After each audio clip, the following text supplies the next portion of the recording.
जोधपुर के डेचू से है, जहां बलात्कार के आरोप में जेल में बंद आरोपी ने जेल में ही खुदकुशी कर ली। जी हां, आपने सही सुना है। बलात्कार के आरोप में जेल में बंद आरोपी ने जेल में खुदकुशी कर ली। धरने के बाद आरोपी के परिजनों ने हंगामा शुरू कर दिया है। आरोपी को पुलिस हवालात की जगह कमरे में रखा गया था। मिली जानकारी के मुताबिक देर रात को रुमाल से पुलिस थाने में फांसी लगाकर खुदकुशी कर ली। पुलिस को सुबह जानकारी मिली और खबर मिलते ही अफरा तफरी का माहौल था हर जगह। आनन फानन में आरोपी को अस्पताल लाया गया, जहां उसे मृत घोषित कर दिया गया है। रात में DO head constable Bhagirath Ram की ड्यूटी लगी थी।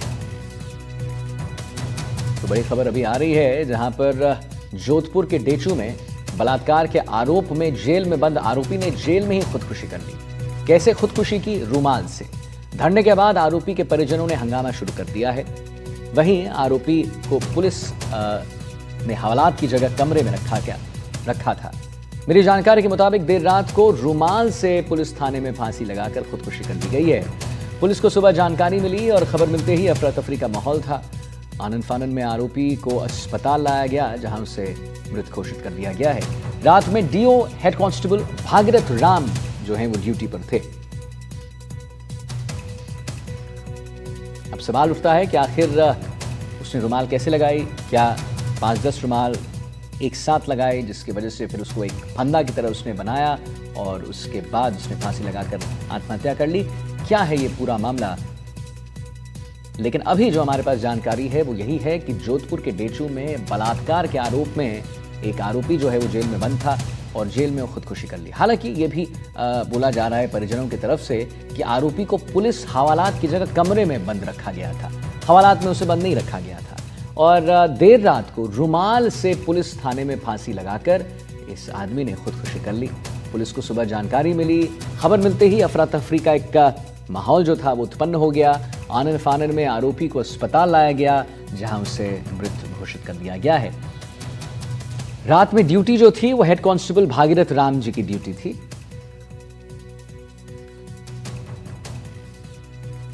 अरुण हर्ष हमारे साथ संवाददाता और जानकारी के साथ फोन लाइन पर है। अरुण जी, एक सवाल जो मेरे मन में उत्पन्न होता है ये है कि भाई ये बात आ रही है सामने कि रुमाल से इस आदमी ने अपनी खुदकुशी की, तो क्या 5-10 रुमाल एक साथ बनाए, उसके बाद उसे फंदा बनाया? क्या है पूरा मामला?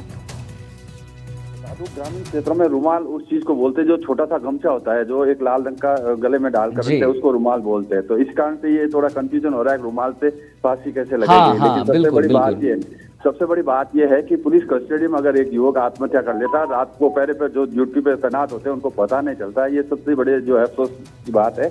हालांकि पुलिस ने जो है शव को मोर्चरी में रखवा दिया है, डॉक्टर्स ने बता दिया, डिक्लेयर कर दिया डेथ। लेकिन परिजनों का ये आरोप है कि जिस तरह से पूछताछ के लिए लाया गया था, उसके बाद उसके साथ मारपीट की गई और बाद में आत्महत्या का रूप दिया गया। अब देखना ये है, जांच करने के लिए अगर बात की जाए, जोधपुर रेंज आईजी विकास कुमार जो अपनी छुट्टी कैंसिल करके रवाना हो चुके हैं जयपुर से, और साथ ही साथ जो है सीओ शंकर लाल है जो मौके पर है। लेकिन फिलहाल ग्रामीणों में गुस्सा है और ग्रामीणों ने थाने के बाहर धरना दे दिया है और पूरे थाने को निलंबित करने के साथ साथ मुआवजे की मांग कर रहे हैं। लेकिन कह सकते हैं बलात्कार का एक मामला था, दुष्कर्म का, उस मामले में संदिग्ध के आधार पर है जो पूछताछ के लिए पुलिस लेकर आई थी फूल सिंह को। जी अरुण जी, एक और बात मैं जानना चाहता था कि जो परिजन हैं वो कह रहे हैं, ग्रामीण जो हैं वो कह रहे हैं कि इसे हवालात में नहीं रखा गया था, एक कमरे में रखा गया था। तो आखिर ऐसा क्यों किया गया कि जब आरोपी हैं तो उसे हवालात में रखना चाहिए था? बिल्कुल, यही सबसे बड़ा सवाल ये है कि जिस तरह से बताया जा रहा है, कंप्यूटर कक्ष जो है उसमें उसको बैठा कर रखा गया था और उसने देर रात को है जो अपना गमछे से है जो फांसी लगाकर आत्महत्या कर ली। लेकिन सबसे बड़ी बात यह है कि जब आप किसी को लाते हैं, डिटेन करते हैं, या तो परिजनों को सूचना देते हैं और सूचना देने के साथ साथ उसको हवालात में रखने का एक प्रावधान है, लेकिन उन्होंने हवालात में नहीं रखा था और कंप्यूटर कक्ष में बताया जा रहा है कंप्यूटर कक्ष में उसको रात भर रखा था और रात को उसने आत्महत्या कर ली। फिलहाल पूरी मामला जो है आजकल जिस तरह से एसओपी बनी हुई है, हर थाना में सीसीटीवी भी है और सारे जो एविडेंस है उसकी एफएसएल टीम जांच करेगी। उसके बाद स्पष्ट हो पाएगा कि वाकई आत्महत्या है या जो आरोप लगा रहे हैं उसमें कोई सच्चाई है। लेकिन हाँ, बिल्कुल अरुण जी, जैसा आप बता रहे हैं कि पुलिस द्वारा मारपीट भी किया गया है, तो क्या इसके बाद पोस्टमार्टम की भी बात सामने आ रही है?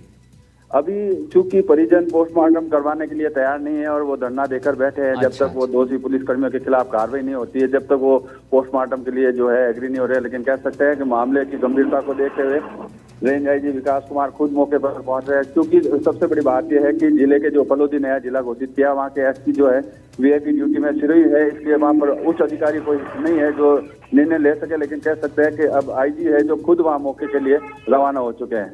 आदित्य, चलिए ठीक है अरुण जी, बहुत बहुत धन्यवाद महत्वपूर्ण जानकारी देने के लिए।